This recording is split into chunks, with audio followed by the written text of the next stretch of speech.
मस्साजोगचे सरपंच संतोष देशमुख यांच्या हत्या प्रकरणातील 8वी सुनावणी बीडच्या विशेष सत्र न्यायालयात पार पडली। 3 तास झालेल्या या सुनावणीमध्ये वाल्मिक कराडच्या आरोपमुक्तीच्या अर्जावर युक्तिवाद पार पडला।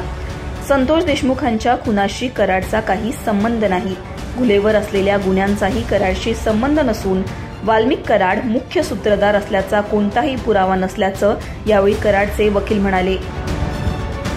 कायद्याच्या तरतुदींची पूर्तता नाही आहे असं आमचं म्हणणं आहे। मकोकासाठी जे लागतं त्या कायद्यांची पूर्तता झालेली नाही आहे आणि ते नसल्यामुळे मकोका लागू शकत नाही असं आमचं मत आहे। याबरोबर तुम्ही जे इतर जे 2 गुन्हे आहेत, खंडणीचा असेल आणि ॲट्रॉसिटीचा असेल, ते देखील केज येथील न्यायालयात कायदेशीर बाजू मांडली त्याबाबत की त्या 2 केसेस इथं मांडता येत नाही असं आमचं म्हणणं आहे। त्या 2 केस एकत्रित पोलिसांना अधिकार नसलेल्याचं आमचं मत आहे।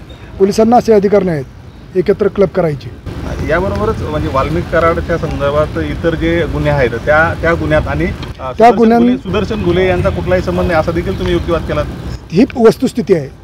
सुदर्शन घुलेंवर जे काही गुन्हे आहेत त्याच्याशी वाल्मिक कराडांचा काही संबंध नाही आहे। ही वस्तुस्थिती आहे, ती फक्त आम्ही प्रकर्षाने मांडली।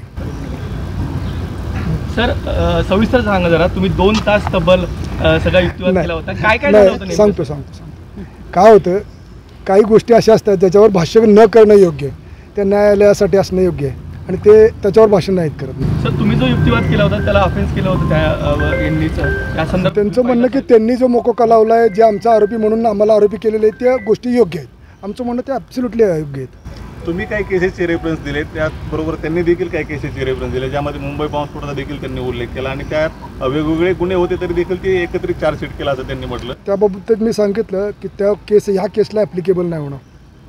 का उदाहरण म्हणून उदाहरण होतं ते मुख्य सूत्रधाराबाबत देखील तुमच्यावरती केलं होतं। त्यांनी म्हटलेलं आहेच, पूर्वीपासून त्यांची हीच केस आहे की वाल्मिक कराड हे मुख्य सूत्रधार आहेत। आमचं म्हणणं असा कुठलाही पुरावा नाही आहे, पुरावा कायदेशीर नक्कीच नाही आहे।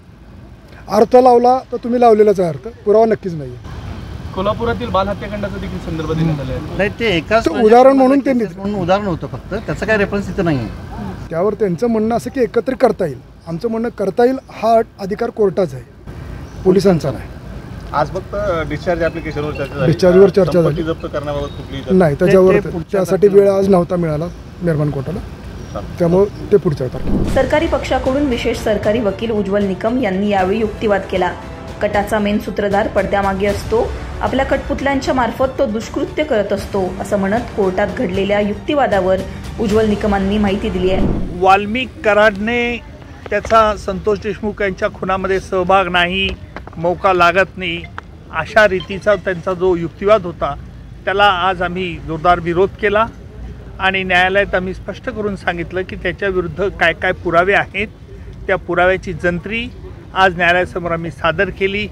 त्याचप्रमाणे कटाचा सूत्रधार हा नेहमी पडद्यामागे असतो आणि आपल्या कठपुतल्यांच्या मार्फत तो दुष्कृत्य करत असतो किंवा ॲक्टिंग करत असतो, त्याप्रमाणे आज न्यायालयात आम्ही प्रतिपादन केलं आणि न्यायालयाने 8 जुलैला पर्यंत निर्णय राखून ठेवलेला आहे।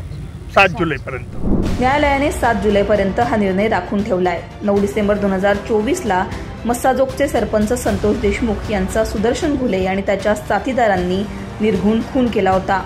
सुदर्शन घुलेसह त्याच्या साथीदारांना यानंतर बेड्याही ठोकण्यात आल्या। आरोपी कृष्णा आंधळे मात्र हत्येच्या 6 महिन्यानंतरही फरारच आहे।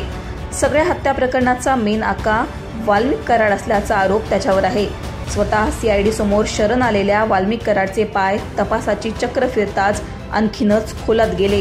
आता आपल्याला मकोकातून मुक्त करण्याची मागणी वाल्मिक कराड सातत्याने करतोय। वाल्मिक कराडचं पुढचं भविष्य आता कोठडीमध्ये असेल की कोठडी बाहेर हे पुढचा कोर्टातला निकालच ठरवेल।